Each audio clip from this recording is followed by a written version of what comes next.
I would love nothing more than for the running back position to suddenly be respected at a veteran level.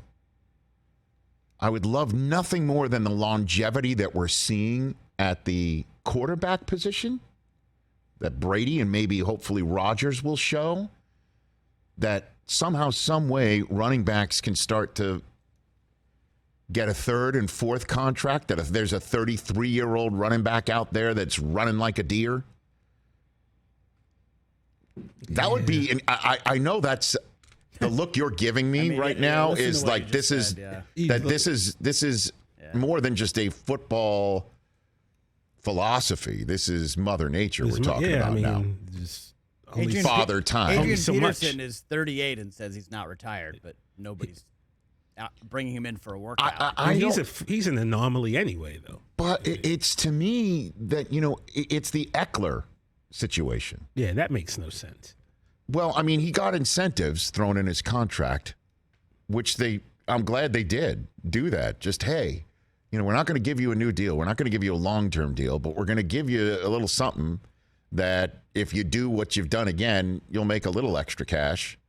But what comparatively in the world of football. I know. And the issue is, and of course, we had more. If we only had like an hour with him, I mean, it was just a great conversation with Christian McCaffrey right there. And I wanted to get to his beautiful charitable event that he's having. Yeah, that was incredible. Coming up in a couple of weekends. But, I mean, I have this written down here somewhere in my vast notebook about these running backs. Here they are. I mean, that McCaffrey had 13 touchdowns last year. Derrick Henry, 14. Jamal Williams, 17. Eckler, 18.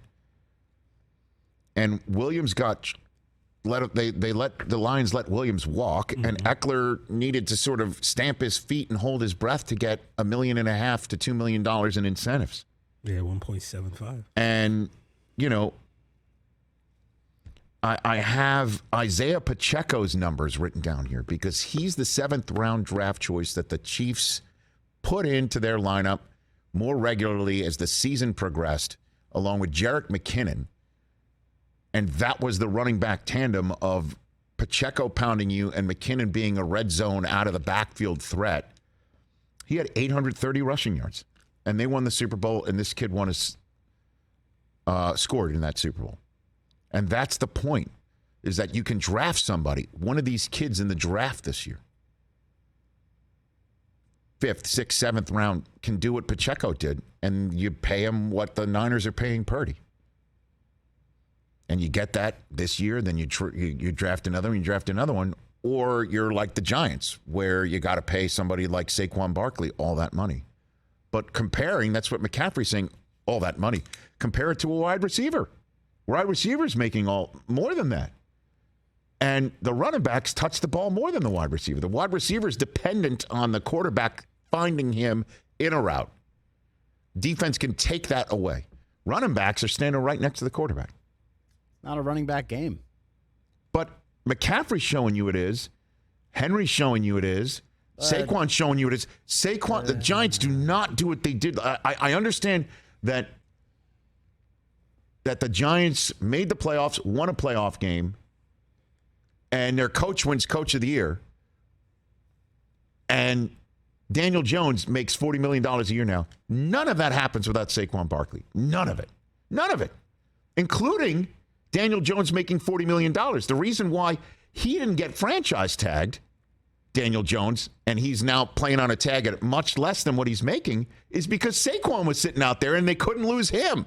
So they signed the quarterback and franchise tagged the running back. And that's why McCaffrey's like the way the free agency's done. And the franchise tag is devaluing the position. And then you got quarterbacks. Justin Fields ran for 1,100 yards last year. And you know who had as many touchdowns as McCaffrey last year? Jalen Hurts. Put it all together, and that's what's going on with running backs. Catch the Rich Eisen Show every single day on the Roku channel, 12 to 3 Eastern, for free.